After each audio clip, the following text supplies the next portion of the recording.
وصعبة جدا أمام مهاجمين من طراز عالي في الليغا لسنوات وليس فقط في هذا الموسم. توني يلعب الكرة العرضية بالراس يا ولد.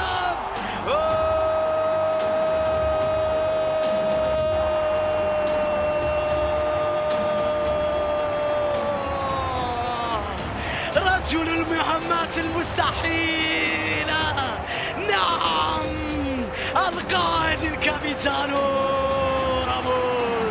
راموس من أجل الفوز، راموس من أجل العودة إلى القمة، يرتقي فوق الجميع، يحب دائما أن يكون في القمة. وضرب راسية مرة أخرى هرب منهم، هرب راموس، تركوه وعاقبهم. يا لها من ضربة راسية رائعة ويا له من راموس، وهدف لريال مدريد.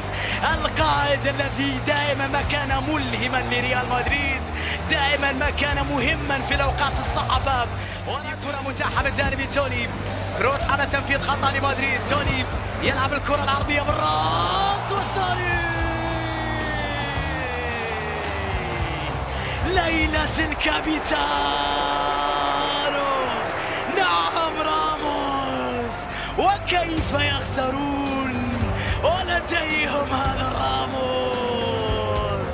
ثنائية لراموس وريال مدريد يريد انهاء الشوط الاول، يقترب من نهاية 3-0. ثانية بعد عرضية توني، وهدف ثاني لريال مدريد عن طريق راموس اللي كان واحدة بدون اي متابعة، بدون اي مضايقة، بدون اي مدافع عليه. واحدة تمكن من فعل الكثير اليوم، واحدة يسبب مشاكل لمالاغا ويسجل ثنائية. ليلة راموس من اجل عودة نغمة الفوز لريال مدريد. هدفين راموس، لا شيء مالاغا. القائد يريد ان يبقى ريال مدريد في افضل حالاته، يريد اعادة البسمة